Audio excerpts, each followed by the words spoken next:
Assalamualaikum warahmatullahi wabarakatuh. Halo, perkenalkan nama saya Alfa Nabila, kelas 11 IPA 5 dari SMA Negeri 8 Kota Tangerang Selatan. Saya di sini akan mereview film yang berjudul The Invisible Glass. Film ini bergenre thriller atau misteri. Film ini ditulis sekaligus disutradarai oleh Oriol Paulo dan diproduksi oleh media Cina. Film ini dirilis pada tahun 2016 dan diperankan oleh beberapa aktor dan aktris antara lain seperti Mario Casas sebagai Adrian Doria, Anna Wintour sebagai Virginia Goodman, dan Josh Coronado sebagai Thomas Garrido. Film ini merupakan film asli Spanyol yang mempunyai judul asli yaitu Contratiempo.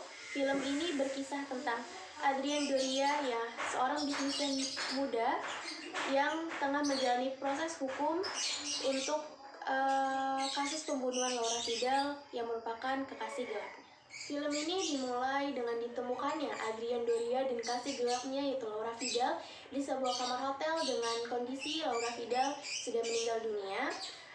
Karena tidak memiliki alibi, akhirnya Adrian dituduh sebagai pembunuh Laura Vidal karena mereka ditemukan di sebuah kamar hotel yang sama. Akhirnya demi meyakinkan hakim bahwa ia bukanlah pembunuh, Adrian menyewa seorang pengacara senior yaitu Virginia Goodman. Virginia menerima tawaran Adrian untuk menjadi pengacara bersikukuh untuk membuat Adrian bebas karena ini akan menjadi kasus terakhirnya sebelum ia pensiun. Namun menurut Virginia, Adrian harus mengatakan semuanya dengan jujur agar Virginia bisa menyusun sebuah strategi agar ia bisa menang di pengadilan. Di kamar Adrian, mereka berdua mulai menelusuri satu persatu kesaksian Adrian, mulai dari pertemuannya dengan Laura untuk berselingkuh, peristiwa ketika ia dan Laura menabrak seorang anak dan menghilangkan mayatnya di sungai, hingga upaya pemerasan pada Adrian dan Laura Vidal yang tampaknya berasal dari saksi mata yang melihat peristiwa kecelakaan tersebut. Namun semakin Virginia mendengar cerita Adrian, semakin ia menemukan celah di mana Adrian belum mengatakan semuanya. Perlahan-lahan cerita Adrian pun mulai berubah dan membuka fakta mengenai kejadian sebenarnya. Setelah berbagai penjelasan, Adrian akhirnya mengaku bahwa ia memang membunuh Laura dan ia pula yang membuang mayat anak laki-laki yang mereka tabrak. Virginia pun menenangkan Adrian dan mengatakan bahwa ia akan mencari strategi agar membuat Adrian lolos. Namun, siapa sangka ketika ia meminta izin keluar, nyatanya ia bukanlah seorang pengacara, melainkan ibu dari sang anak laki-laki yang ditabrak oleh Adrian. Ia mencoba untuk menggali kesaksian dari Adrian dan merekam semua yang ia katakan untuk menjebloskan Adrian ke penjara. Oke, gimana nih menurut kalian? Film ini menarik nggak sih? Kalau menurut aku, film ini sangat menarik ya, dan juga cukup bikin penasaran.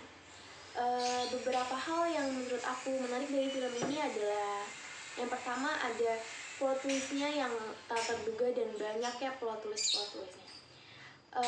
Aku juga pernah baca kalau film ini juga merupakan salah satu dengan plot twist terbaik, karena menurut aku di sepanjang film kita akan diajak untuk merangkai peristiwa yang akan dijelaskan atau diperlihatkan dengan sudut pandang Adrian, dimana rangkaian peristiwa-peristiwa itu pada akhirnya akan menjadi sebuah benang merah di akhir cerita yang akan berkesinambungan satu sama lain. Oke, selanjutnya hal yang menariknya juga adalah karena cerita ini tuh berulang-ulang tapi nggak bikin bosan.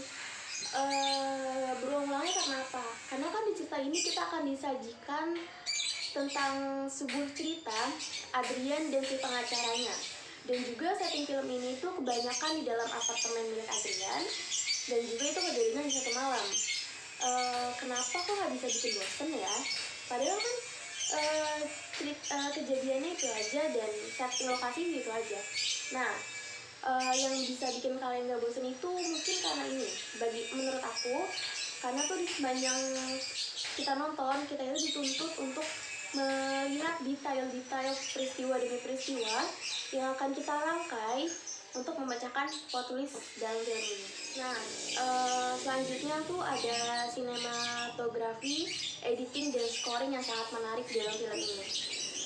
Di film ini ada banyak adegan yang menampilkan teknik sinematografi serta editing yang begitu indah. Contohnya nih, saat adegan Adrian dan Laura membuang sebuah mobil ke danau, kemudian scene tersebut dikemas dengan transisi editing ke adegan selanjutnya. Teknik sinematografi dan editing yang apik ini tentu akan bisa memberi pengalaman visual yang lebih seru bagi para penontonnya. Dan aku merasakan itu sendiri. Terakhir ada cast atau pemeran dari film The Invisible Glass ini. Karena yang kayak kita udah sebutin tadi ya, adanya plot twist yang gak terduga, film yang gak ngebosenin sama sekali, baik dari alur maupun jalan ceritanya, juga teknik sinematografi, editing maupun scoringnya yang benar-benar indah dan ngedukung banget dari scene ke scene selanjutnya. Juga didukung dengan aktor dan aktris yang berhasil memerankan karakter daripada film ini ya. Dan menurut aku aktor dan aktris yang berhasil membawakan peran atau karakter dalam film ini tuh Anna Wigener yang berperan sebagai Virginia Goodman. Dia itu kayak paling menonjol atau bersinar aja gitu pada saat nonton filmnya ya. Karena dari segi karakter, bahasa, dan pembawaan dia sebagai pengacara yang bisa memanipulatif para penonton tuh kayak ngebuktiin gitu kalau dia itu berhasil memerankan karakter si pengacara itu sendiri.